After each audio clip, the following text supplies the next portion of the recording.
gentlemen, may I have your attention, please? The show starts in 10, 9, 8, 7, 6, 5, 4, 3, 2, 1, go.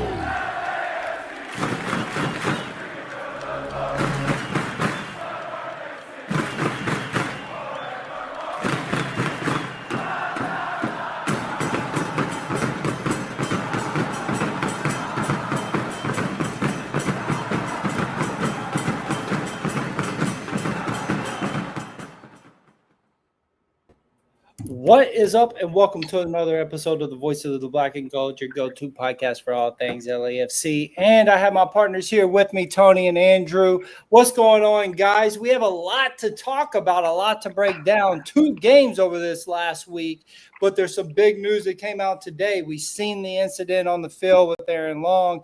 Now we know that he's going to be out most likely for the remainder of the season. And so, guys, we have a lot to talk about. At the end of the day, when we play Colorado, they're sitting 7th place behind us. We played who did we play yesterday or Dallas. Saturday? Dallas, that's sitting in 13th place. But none of that really matters until this weekend. Right, this week, come Wednesday and this weekend, because we played Minnesota, who's sitting in 2nd place in the West, and then we're going to go and play an El Trafico. So we have a lot to talk about. Let's just go on and jump right into it. And I'm going to go off the script because of the Aaron Long conversation. Guys, this is devastating news for us here at LAFC. Not only did we lose a key defender for us, right? My buddy Andrew threw into me, Nick. We lost our captain. We lost the person who's been wearing the band. Who else do we have that's the leadership out there? And it is a fair point to talk about. So I'm going to start with him, and then I'm going to get your opinion on it next, Andrew, Tony. Andrew, how devastating is this, bro? I mean, this is brutal. I feel like it happens to us almost every season where there's just like one position where we just get decimated. We started the season as that was our position that had the most depth. We almost had too many. And then it's slowly become now all of a sudden we have 2 center backs, not including Palencia, but that's a brutal blow. Like between now and when that transfer window opens, like it's going to hurt. It's going to hurt a lot. So that's how I feel about it. Tony, I mean, this is devastating, man. I was writing back and forth with Andrew about it. Like, for me, we already complain about the leadership. We really don't have much of it. And this is the guy that has been the biggest leader on the pitch. He's wore the captain's band. How big of a blow is this to LAFC? It's a huge blow because we're losing, our captain, and like how we said, like, more than likely the leader on the field, because we have Hugo Lloris, but he's way back in the back where he really can't come up and talk to the guys most of the time. So it's a huge blow for us, depth wise, leadership wise. Let's see how we could bounce back. Yeah, I mean, look, man, I've said it now 3 times. When it comes to leadership, I feel personally that we haven't had much of it since the Giorgio Chiellini days. Y'all know I talk about this in our chat. I said it within personal messages. Like, I really feel that way. But knowing that he went down, and then, I'm going to rub it in, but the truth of the matter is Dolo's presser about Aaron Long being gone really rubbed me wrong. And then to wake up today and see that it's an ACL thing, I feel like we're taking it for granted and we don't understand how big of a deal this actually is for LAFC. And if I'm just being the Debbie Downer, I have a hard time seeing us making it in the playoffs now. I feel that we are going to start really having a ton of pressure on us because, look, guys, we now need 2 DPs. We need to find a coach. All that we need to find leadership. So to finish this off, we're not going to get the coach. And if we do go after the two DPs, it's going to be the two DPs that this coach that is leaving is going to bring in. And then you have to find that center back. We are in the has to be cooking. So what type of situation is this? Like, normally we would be like, well, let's just wait till the coach leaves so we can bring someone in that the new coach is going to want to have in there, right? Like, that's really what we were hoping for. But now that we know that isn't happening, something has to happen, Andrew. Yeah, JT kind of covered his own ass. Sorry for saying that. No, you can say ass. He covered his own ass the last time he talked to the media and said that both coaches that he's hired at FC are. And I think he's stretching that a little bit. I think he's taking that phrase to the limits. If that's his case, then in theory, whoever he hires, it should be in to say, but to say that it can be anywhere between Bob Bradley and Dolo, like it's one thing to tell your fans, it's one thing to get asked questions that you know how you're going to respond to, but it's a completely different thing to convince players, and as we've seen, to convince players' agents of what actually is a good thing. You see these press conferences with Dolo, like it's gonna be a tough thing. It's gonna be leadership too, and you're trying to form all this going into Leagues Cup, into the end of the season, and you're trying to do all this right now. And we saw everyone gave Giroud a year to try and mesh. Like we see what happens with, at least for our team, and just hits the ground running. And so that's a bit concerning. I think from the last time I was on here, we talked about a hard reset, and I'm still very much about that. The leadership, of course, it's going to be Hugo, but a lot of people have said with the new rules that the only person that can talk to the ref is the captain down the field to argue a penalty just outside the 18, like when Bouanga gets taken out. So you do need that there, and outside of Hugo, I don't know who else is that strong leader for us. That's got to be something that needs to be factored in when when you're looking to sign these people. When there's people looking to come to a team, there's no leader. It's not that there's no leadership. Aaron Long is still there. I want to backtrack. He's still a leader and will be within that locker room, but it's the sell on what LAFC is getting a little tougher by the day for us. I mean, I completely agree with you, though, Andrew. He can be a leader in the locker room, but if we don't have it on the field, Tony, and to his point, Hugo can't make that run all the way up to the opposite end and to complain about the Bouanga being taken down. And so JT has, man, it's unfortunate the situation that he's in right now. Right, Tony? If he would have just, and again, I'm bashing Dolo, and I get it, but if he would have just let Dolo go and try to bring in someone that we could really be trying to figure out who the next two DPs are going to be from that particular coach, and then if we were in this type of situation, maybe we would have some type of outside point of view of saying, hey, I have a center back that we should be going to get. You see what I'm saying? Like a little bit of help, because the help that we're getting from Dolo isn't really going to make any bit of a difference for the next manager that's coming in. Like they might not even really give a crap or give a shit about whomever we're bringing to fill these holes that we have to fill if we're trying to be competitive this season.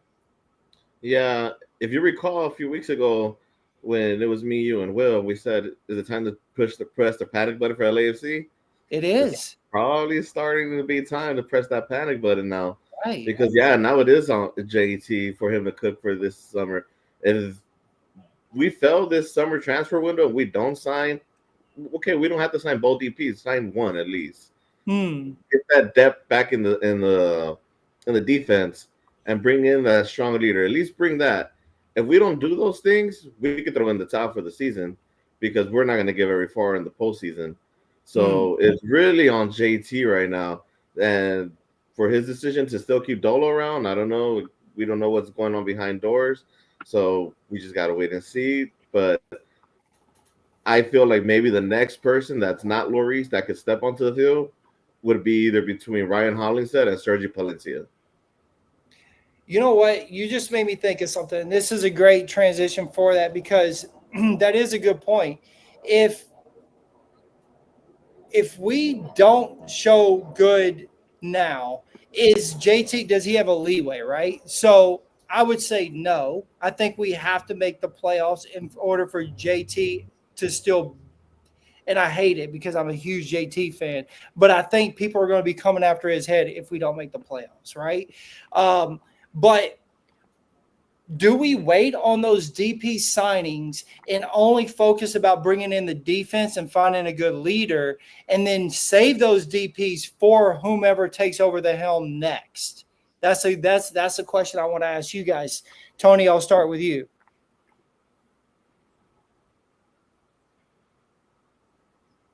Tony. I feel like we need to start making moves now, or else it's gonna go bad. I feel like if JT really doesn't deliver, then, like I said, it might be time to look for someone else to take over that helm as well too, and just start fresh completely from front office to the staff on the field to the players as well. Because if we don't make playoffs, they are gonna call for JT's head. And just like you, I support JT. I want JT. I feel like I could trust 100. JT to cook all the time. But now it's really he's pushed against the wall right now. Yeah. And Andrew, I feel like he's being pushed, and a lot of it would. So, for example, and this is how I would say it: if he let Dolo go and this happened, no one would be coming after his head. But because he kept Dolo and this has happened, now the pressure is all on him. So, does he focus on getting the defensive player and someone that could be a leader out there and leaving the DP section just saying, well, we're only going to run with one DP for the rest of the season until we bring in the new manager, and we're going to let him help us pick the next two DPs?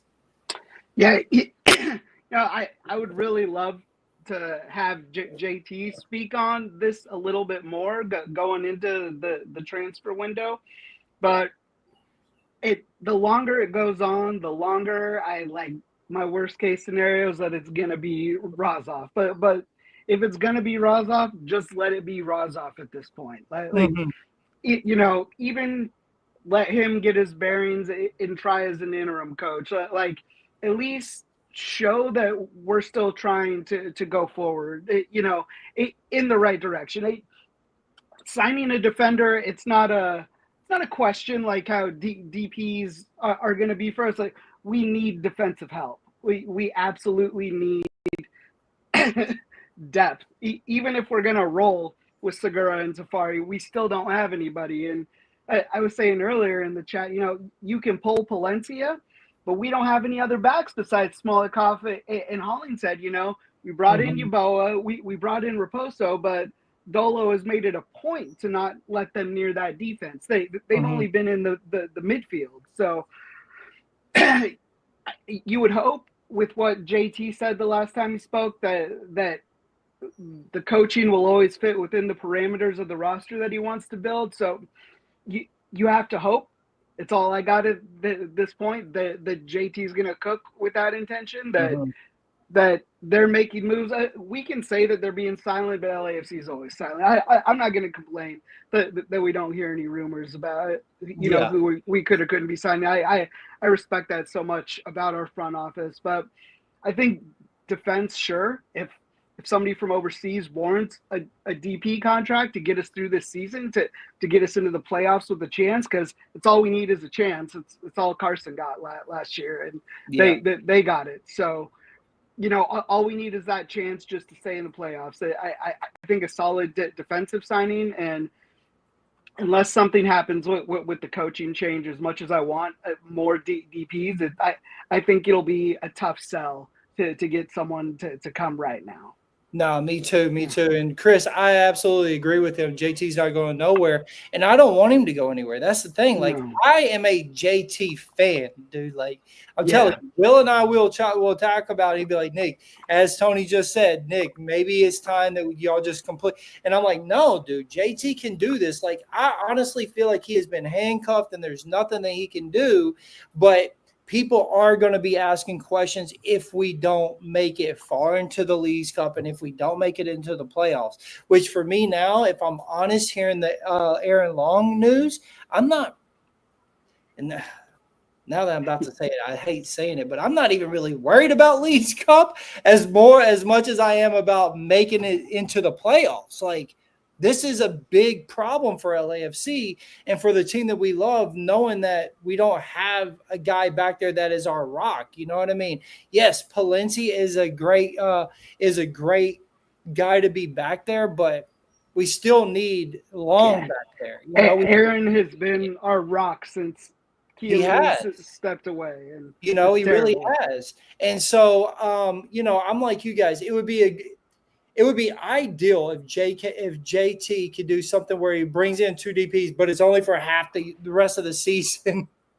You know what I mean? 2 DP style caliber players only for the rest of the season. It's somebody that's a leader within that, and then finding a nice, good defensive person that we could roll with until, as you guys said, make it into the playoffs, have a hope. Give us fans a little bit of hope that we can make it through, and then, figure out what we're going to do when the season ends. That would be ideal, but I just don't know how he can work that around. But maybe, look, we've seen him do crazy things before, and so JT can do it, and I have faith that he can. Over the week, as I said, we had 2 games. First game was against Colorado. LAFC looked okay.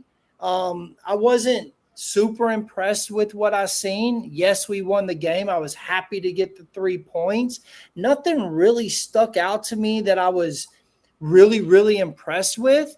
Maybe I watched it with, more of a glass half full than anything, you know what I mean? Mm-hmm. But what was the one thing for you, Tony, that stuck out for the Colorado game? So for me, Andrew.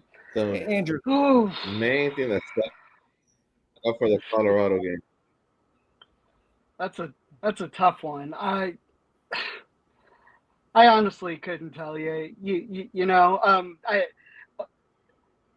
For the week until Ordaz has been great and stepped up. He was in the right place at the right time for his goal on Wednesday. So it's why I don't want to praise it.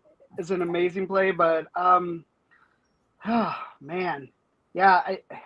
Dilrosun really is starting to come into his own. He's starting to slowly fit a little bit more and more into this team, and it was nice to see him score his first goal. So I'm actually going to go with Dilrosun is the highlight for that Colorado game. It was an ugly first half. It was embarrassing. We couldn't adjust to them being down a man 6 minutes in. And then, we got a penalty, and then we got 2 good goals after that. But it took us 60 minutes to figure out how to beat a 10-man Colorado without their starting goalkeeper. Like, these were games we were supposed to win. So I'm not trying to be negative about our 6-point week, but at the end of the day, these were games we were supposed to win. And yeah. Andrew, I completely agree with you. Like I said, even in my notes, I say 3-0, but as he says, Tony, 6 minutes into the game, they go down a man. I expected it to be more than that because I expected a 3-0 win regardless. So when they go down 10 men, call me selfish, I want a 6-0, maybe even a 7-0, just a statement win. Tony. Yeah, so for me, the one thing that really stuck out to me was people love Hello Kitty. So that was it. Other than that, the game was She's the very real boring. MVP. We had no style. Yeah. um, even with versus a 10-man Colorado for 85 plus minutes, we couldn't score more than just 3 goals, one via penalty. Like this game should have been a 6-7-0 game because it looked like this was going to be our usual starting 11. Now Aaron Long is down, so Tafari most likely is going to fill that role.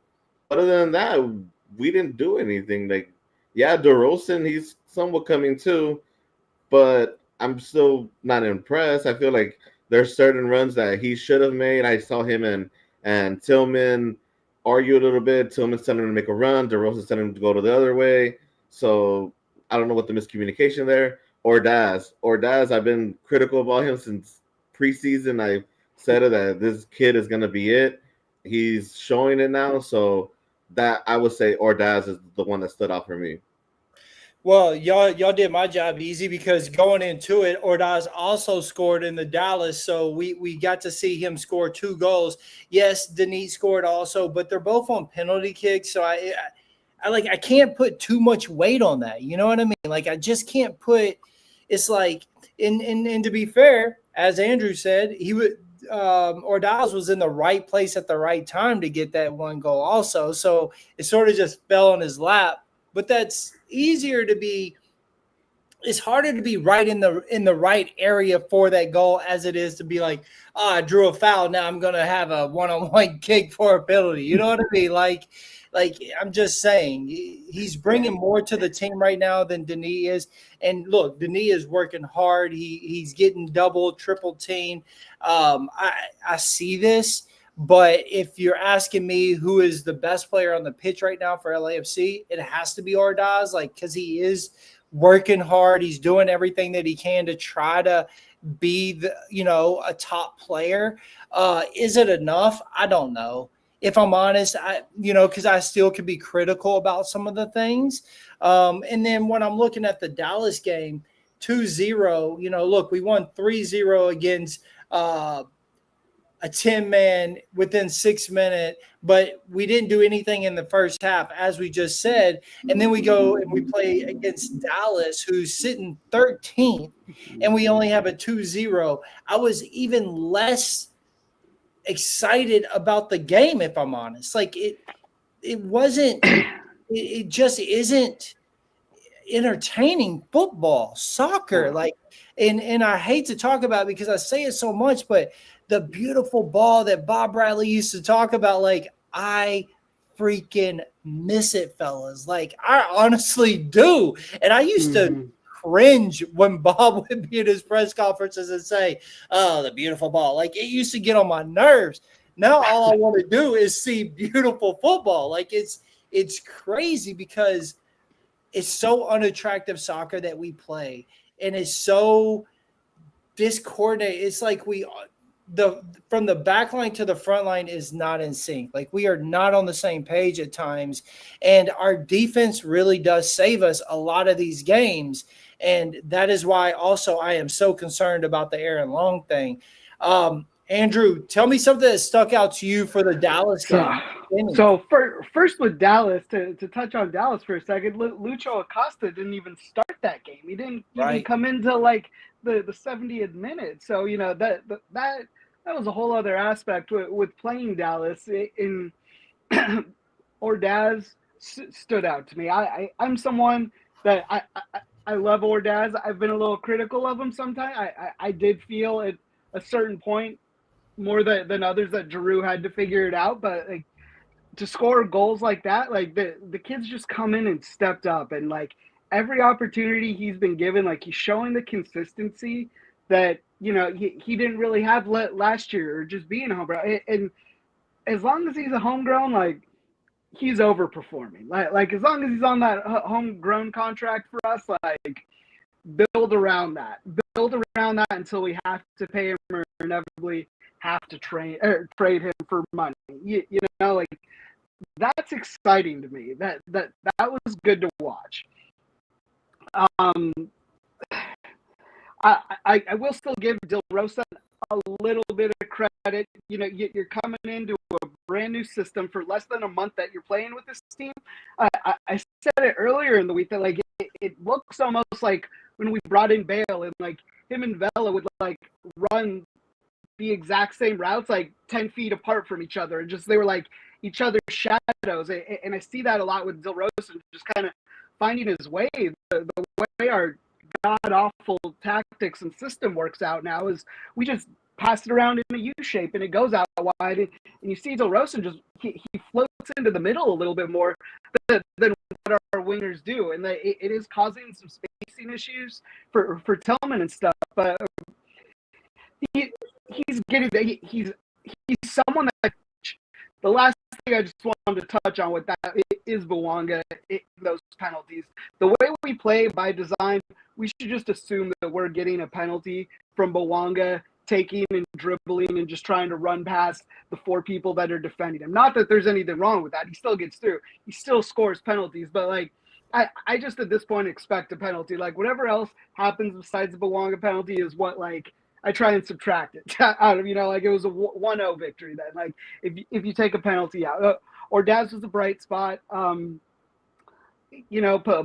is always great. He's in there. Tillman is getting a little bit better, progressing offensively.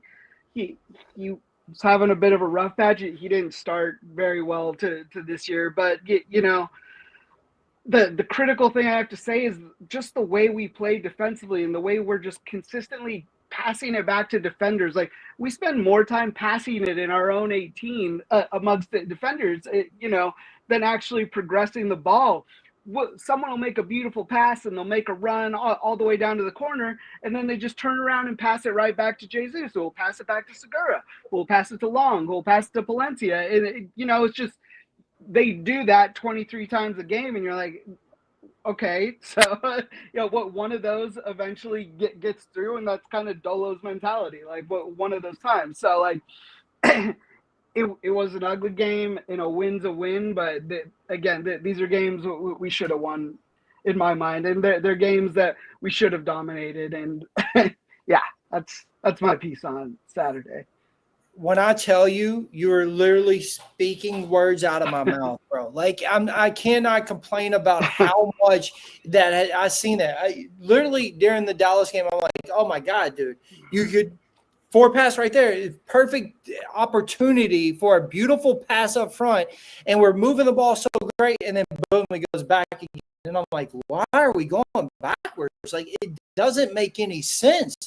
Try to cross that ball over. It's a beautiful run right there, but it doesn't. It doesn't happen, Tony.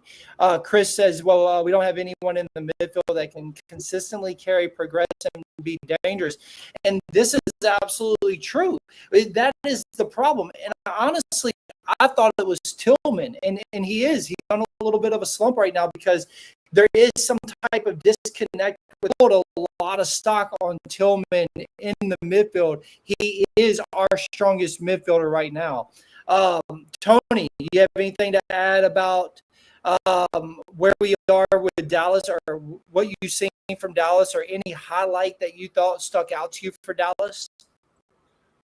Yeah, so what I noticed was our midfield is not how we expected it to be. There were many times where I see for a through ball, calling for a chip ball. Like, how hard is it to make that ball over the defense? What would Delgado or Tillman or Jesus do? Play it amongst themselves, play it back to Sergi, play it to Aaron. Okay, let's play it now to Palencia, and they just play it right there. It's like, make those through balls. I said this in the last episode, like I miss those days when we had Lee Wynn and Benny Feilhaber who will make those plays, or Mark Anthony Kay, those through balls that he will. This midfield, we don't do that. It's just try to get the ball. We can't go on the right wing, give it to Denny, and let's see what Denny can pull out. And another thing that also stood out is that we're making our way to the box, and Denny's pulling away. He's pulling away towards the header. I get it. Your strength is coming in through that wing. But let's try something different. Like, teams already know that you're going to have 3 defenders on you. Like, we didn't do it for Giroud. We did it for Kamara a lot last year. I don't know what happened this year. No, again, another great point. I mean, we can cross it when the people aren't in that need the cross, and then other than that, it's just back and forth.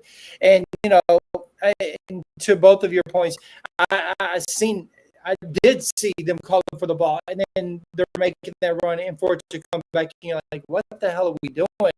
Games, it's momentum. This is the momentum that we need. And normally in this show today, I would be talking about 2 wins, the momentum we need to be going in against Minnesota. And we win this game. We go into El Tráfico, and our head should be high, and we should feel better this last week. Or is it just these are the games that we have to win? These are the games that we are when we looked at the calendar and we see how things are going throughout the year, the season, right? We say, well, they're in 7th place, up there in 13th place. These are the games we have to win in order to stay up there. Will be a momentum builder, right? If you beat a Minnesota 2nd place team, that's a momentum builder. But is this game against Colorado and Dallas a momentum builder, Andrew? I know it's a weird question, but you got to wonder with what's going on with Long. Is this the momentum that we need to go in and beat a 2nd place team, and then to go into El Tráfico, even though they're at the expectation, like I was saying earlier, when they're games that you're expected to win, that's just kind of the bar. I mean, if we lost those games, we'd be having very different conversations. We're still annoyed with the present situation, but I don't think these are momentum builders. I think this is business as usual, where you inexplicably lose them and you circle them and go, this is why we had to wait until the last day of the season to secure winning the West last year. It's like those winnable games that, like, sometimes we just lose. Like, we won what we were expected to win, and it wasn't great. And we got devastating news after these wins, and regardless of what happens, we're just going to hear from Dolo that it's just you want to see the reaction translate, onto the field. But hey, yeah, I don't believe it's huge momentum. No, so me either. Tony, where are you at on this about the momentum going into this Minnesota game? He's on the lag. It's not momentum, like you said. We should be winning these games. So, I mean, yeah, we see Dallas. That's always a win. Colorado's usually a win. We usually only struggle when we're out there because of the altitude. But these are games we should win. These are not momentum builders. If anything, like I said, these are games that we should win. Now the Minnesota game, that one's more interesting. They're in 2nd place. They're playing great football. So and we're going to be away. So that's something to look forward to. But now we rotate some of the guys and play some of the bench players. Do we see Frankie Amaya start, Smolokai play, Abobasi and David Martinez play, and rather than Ordaz and Dilrosun, and maybe shift the midfield a little bit, because at defense we don't have any options. So we're gonna play what we have to play. So let's do better. I'm okay, and this is gonna sound sad because I want to win every game. I'm okay coming away with a draw away at Minnesota. I mean, I think that's fair right now. I think most of us are going to say that, especially after the news that, like, we beat that horse today already on this show. Like, I think all of us, if we walk away with 1 point, as sad as it is going to be like, okay, at least we got a point against the number. C has 12, 2-1. at home, so we are holding the fort down at home, probably because of the sports system. 32-52 is always great, and so they give you that 12th man feel, and look, we need that, right? LAFC needs that right now, so it's a big up. Actually, I'm not going to lie to you. I thought that the Minnesota game was at home, and then when Tony hit me with that, I was like, oh God, dude. Not good at all. Like, even in my notes, I'm sitting here about to talk about the BMO and how it's a fortress for us. What I'm about to say doesn't even matter, but it does matter when it comes to the El Trafico game. But for the Minnesota game, it doesn't. It doesn't hold a stick at it, right? So we could be a fortress there, but now we have to talk about the travel. We complain about travel and this and that. Get a point is a big deal for us because the race is tight in the West right now, and we're sitting in sixth place.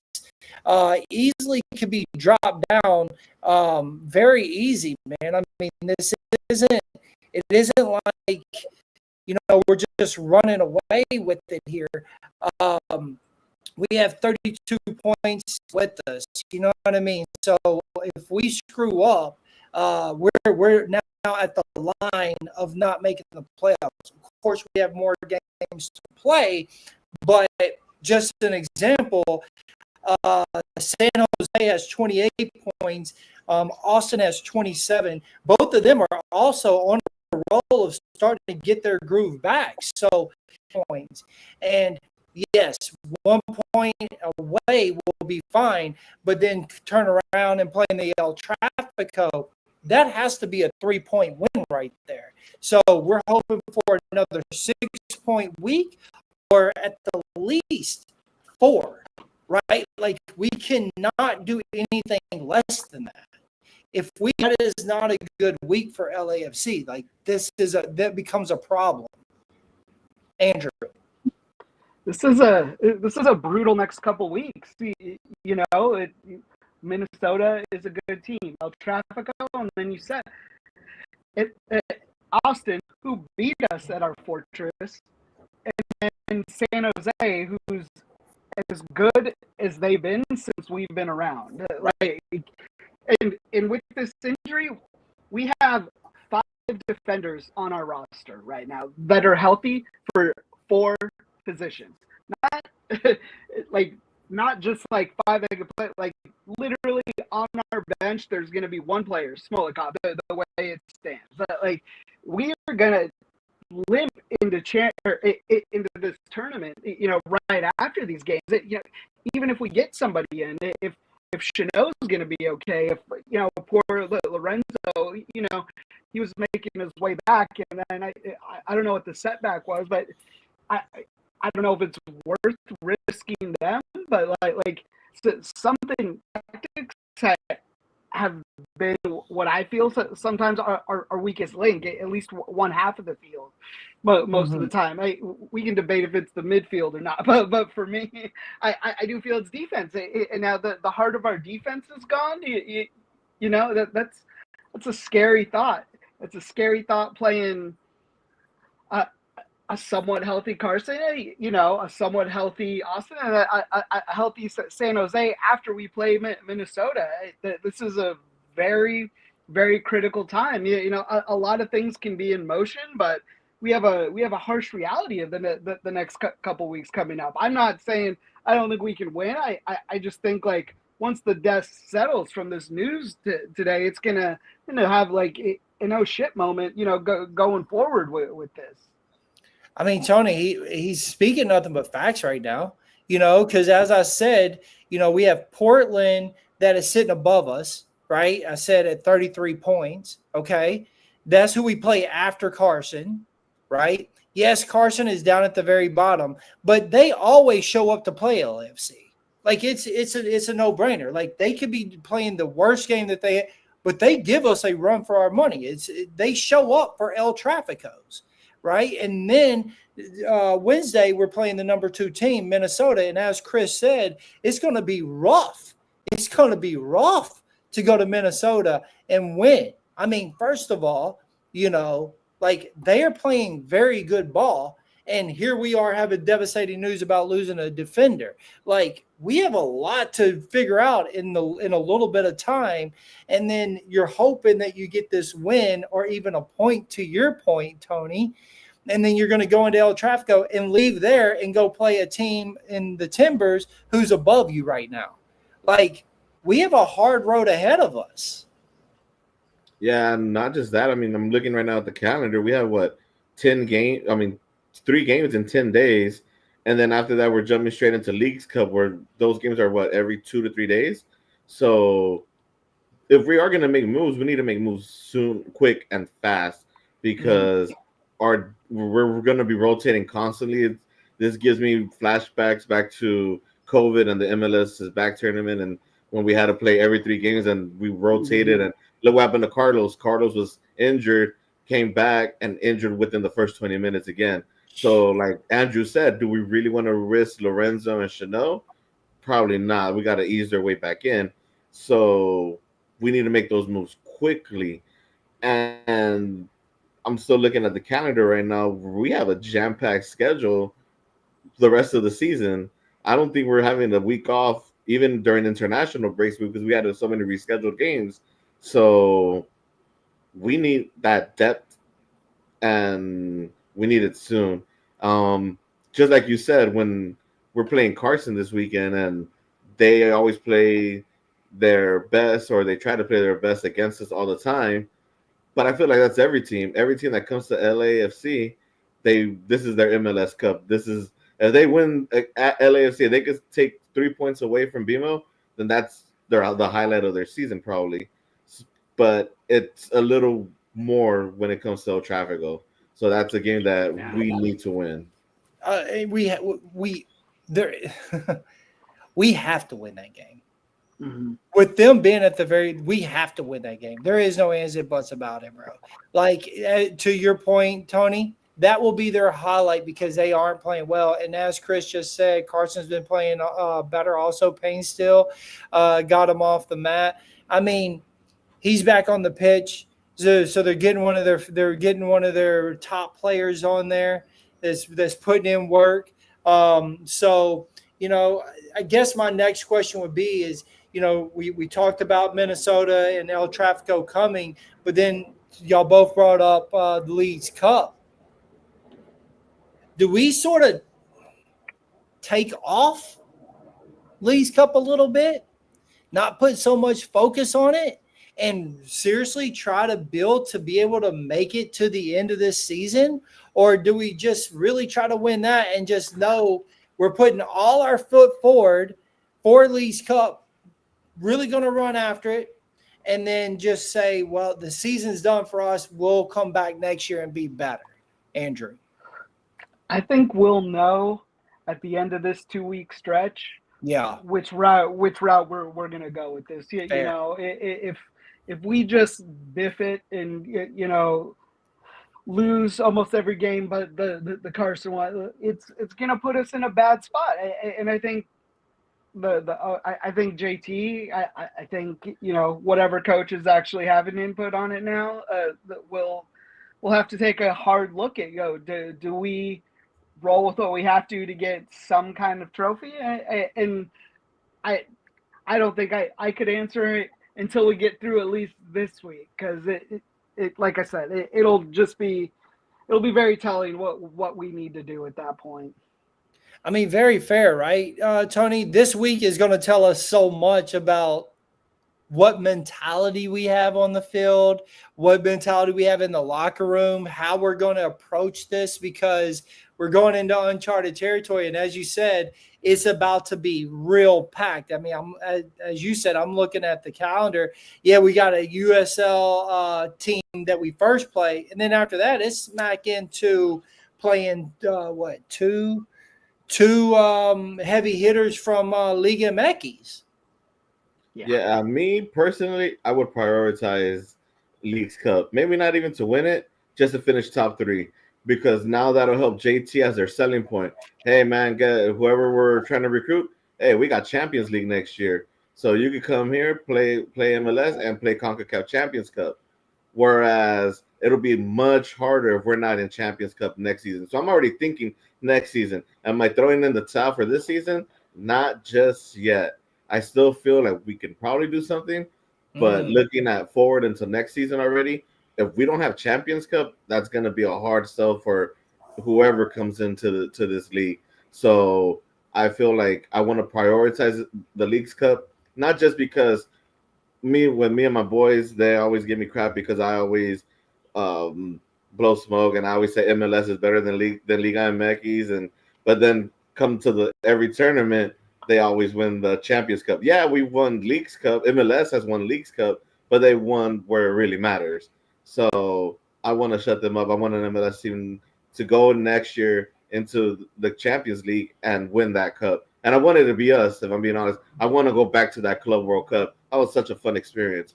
So I really feel like we need to prioritize Leagues Cup. Maybe not win it. Finish top three. Top three, we're guaranteed in next year to the Champions Cup.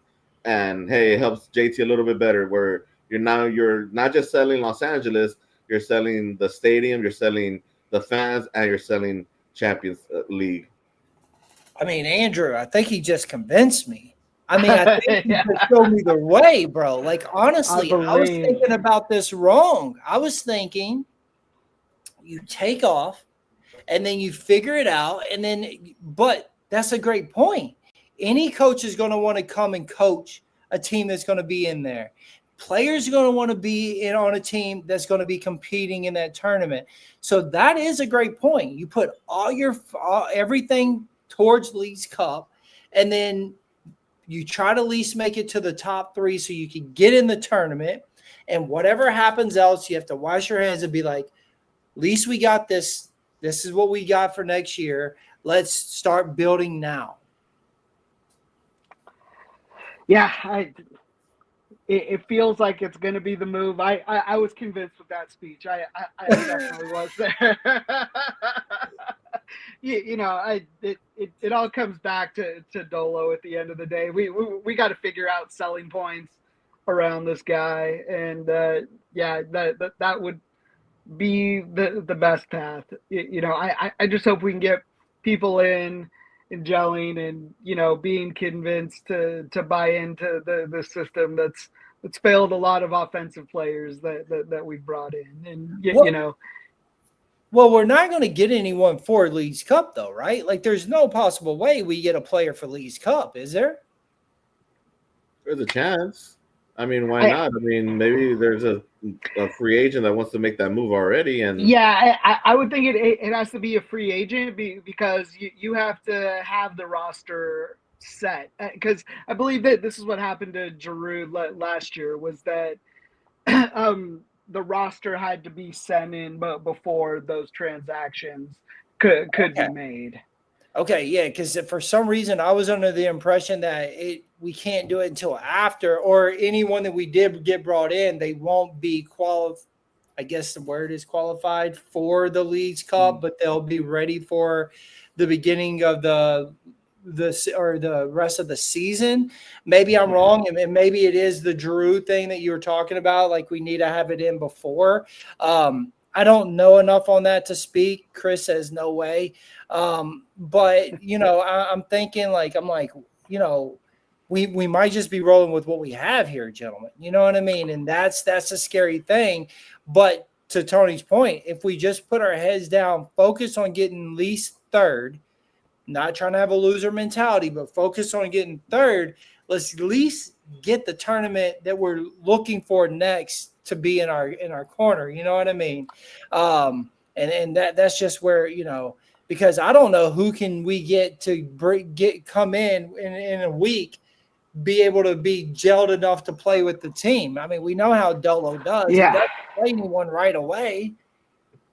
No, it's going to be a tough thing. And, if he could do one last thing for us, it would be to realize that we can't be a defensive team anymore. It is now officially our weakness.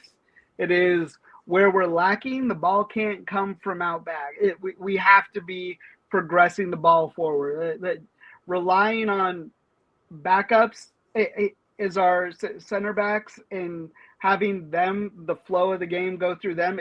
It just can't be. And if Dolo says he can adjust things, like he'll change formations and things like that, I think it's how we're realistically going to have to move forward, because we can't park the bus anymore with the way our defense looks. Like, it's going to be like Carson last year, where we know you're going to you're going to score goals against us. We're just going to try and outscore you.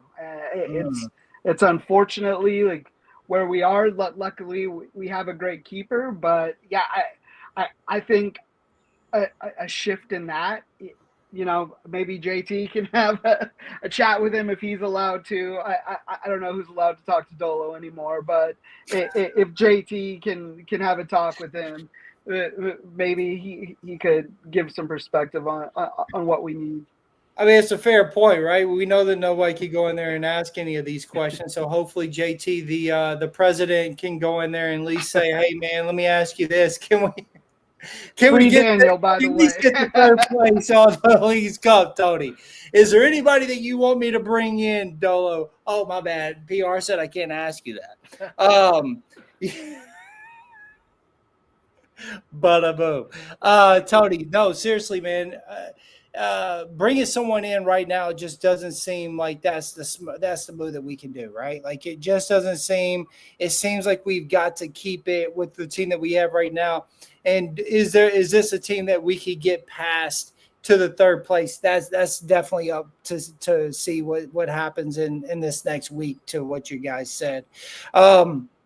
Let's do a little score predictions here, because we are a little down on the team, so I'm interested to see where this is. Tony says we're going to be walking away with a draw in Minnesota, and I obviously agree that will be great. I want the win, but a 1-1 draw I'm going to be okay with, Andrew. Where are you at on this? Are you okay with the draw, or are you expecting that we're going to get a win? I am okay with the draw here. There's a lot that happened Saturday, and there's a lot that's happening next Saturday. And to get this team focused for a game wedged in between, but both of those things, that's a tall task for what it seems like a coach who's checked out on his team. So, hopefully the team can wrangle themselves mentally in spite of their coach. But I'd be okay with a tie. I think we might get to 2-2. If the game opens up, for me, for Carson, I'm going to go 2-0 us. We're going to be at home. We're going to be loud. Both of these teams are, having an off year. I will definitely say, banter aside, Carson shows up for El Tráfico. The team, I mean, they show up and they are focused and dialed in for it. So hopefully we can carry our team with the right mentality. That's where I'm at for the week ahead. No, 100. They always show up. Tony, what is a score prediction for you for the Minnesota game? I was joking saying a draw, but what is the score? He said 2-2. Yeah, I think it's a 1-1, and I think it's a comeback 1-1 where we rescue a point. I feel like Minnesota gets the lead, and we just come back. Maybe another penalty, maybe some more Ordaz magic, maybe someone else. I would like to see someone else step up. I'd really like to see David Martinez step up. I would really like to see Dilrosun do something. Obobasi, he started off really good, and he just fell off. So not really sure what's going on there. But I would really like to see one of the other forwards start getting on the score sheet. But I'm going to go 1-1. As far as Carson, I'm going to go out on a limb and say 3-1. I think Denny comes out again and gives us another decent performance, or great. Gives us a Denis Bouanga performance. And I want to give Ordaz another goal as well. So I'm going to say 2 goals from Denny and 1 from Ordaz. And then as for Carson, it doesn't matter who scores from them. But I'll give a 3-1 victory for us on Saturday. Man, 3-1. That's a good one. I think all the El Tráfico games are pretty high scoring. If you go back and look, it's never really a 1-1, right? It's always 2-3, whatever, Heck, we even have four goal games, But I believe a 2-3 3-2 LAFC would be probably what we have. And to Tony's point about the rescue goal, I could see that being in the El Tráfico game for us. The third goal comes at the, towards the late end of the second half, where we're all sort of upset and like, oh, I can't believe we're about to draw with them. And then we finally do that score. It definitely could be a penalty, from a Bouanga or something, but we get to see that beautiful, cool front flip that I could never, ever do, that only Bouanga can do every single game. But I would like to see an Ordaz score in the El Tráfico game. I think that would be a huge, going back to my momentum, I love to talk about it, that would be a huge momentum booster for him, right? An El Tráfico game, something that's so big, right? Something that holds so much weight for us as LAFC fans, that would give him so much to go for the rest of the season. And so to go into that Portland game that we will be really having to play our give everything in, and then to go into that Leagues Cup, I would love to have Ordaz's confidence just oozing out so much that we need to make him turn sideways to put his head through the door type of thing. Like, I want his head to be that big. And that's the type of game that can build a kid's head. Minnesota, as I said, I'm okay with the 1-1 draw. I really am. But when I'm sitting here and I'm hearing it, it makes sense what Andrew said, like 2-2, and that hero play from, as Tony was mentioning, from a Bouanga, like, oh, we're down and we finally get it. We secure that 1 point. These are, I guess, fantasy scenarios that I would hope to happen. But what I see with this team right now, I'm afraid I'm going to be let down. And I don't want to be. So I'm going to leave here thinking, no, we're going to get that draw. And then in the Carson game, we're going to build the momentum. We're going to build the confidence up. And we'll see what happens for that Portland game, because I am concerned about the Portland game. I am concerned about the Leagues Cup.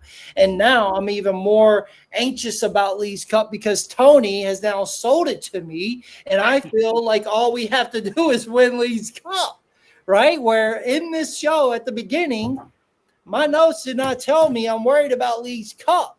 And now all I can think about is, fuck, dude, we've got to get third place at Leagues Cup, or no one is going to want to come here with us next year. This has to happen. And so I'm worried. No need to worry, Nick. I got this. Well, look, Bouanga has already said it. It ain't really Bouanga, but he's got this, okay? He can also play center back for us. I love this dude, actually. But we have a long road, guys. And this is going to really see what LAFC is all about. And, I remember when we first started VOBG back in the day, it was, Bob Bradley had ran his course. And we were down on Bob, man. And all the spaces were about Bob and his beautiful ball, and it's not beautiful anymore, and all this and all that. Well, we're to that point with the Dolo era. As Chris called it, the lame duck Dolo, and these next 2 weeks are really going to show us where we are. Are we the lame duck, or can we make it just to the final? If, we aren't a fan base that says, let's make it to third place and be satisfied, or let's just get the 1-1 draw and be satisfied. That's never been our MO with this fan base. But we are at that point right now, and that's unfortunate. It's unfortunate that we're worried about that now, but it's the situation that we're in, and to the points of everything, like, we need that 1-1 draw to be able to go to El Tráfico and win, because that game is important to us. No matter which place we're in, it's important to us fans that we win that game, as it is to their fans that they win it. And we can't let that happen, especially at BMO Stadium, right? But we also don't want to just give up tournaments either. As what I was going to say earlier about Leagues Cup. We don't want that. And to Tony's point, I'm glad he was on here and Andrew was on here to show me, no, Nick, you want to win this because it's about the bigger picture next year, because that will draw the manager to want to come here and the players and the DPs to want to come here. And that is something that we've got to lean on. And so I hope the front office is thinking like Tony and not thinking like myself when it comes to saying, well, let's worry about MLS season and let's see what we can get happen in this time that we're in Leagues Cup. So I appreciate both of you guys being here and put me on the right path. Thank you to everyone that viewed today. Dolo and JT have a lot on this, and it's going to be a hard road. And all we can do is show up and support, and I'm looking forward to it.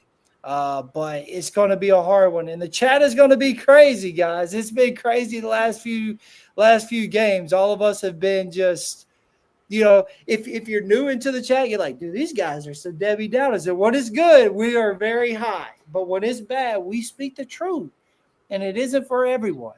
And it's okay to want more. Their feelings get hurt, and they're like, Nick, what the hell? Everybody's bitching. I'm like, no, it's passion, it's truth, it's how we love this club and how we really feel about it. And I think that's what's so cool about what we have here at VOBG, right? Like we don't hold our words. We say what we feel, and we're a bunch of passionate fans, and that's what I love about it. You know what I mean? Like Chris would have never said this last year about Dolo, right? But he says it now. And others in our chat, same thing. Like I remember I was going after Dolo and others would be like, Nick, you're going hard, bro. And it's like, no, dude, like we're seeing signs. And this year we've seen it more than ever. Like he's checked out and we need someone that is checked in. Like we want to win. That is what it's about for us, because we were promised that as LAFC fans, that we were going to win and we were going to go for everything. And to be fair, JT just said it, 2 press conferences ago. We want to win everything. We want to go after it all. So, that's the mentality that we got to have here at LAFC. And we want nothing less. Guys, thank you all for being here. Appreciate it. Andrew, Tony, love having you guys on here. It's just a pleasure, guys. So thank y'all so much. Anything y'all want to end with, Andrew?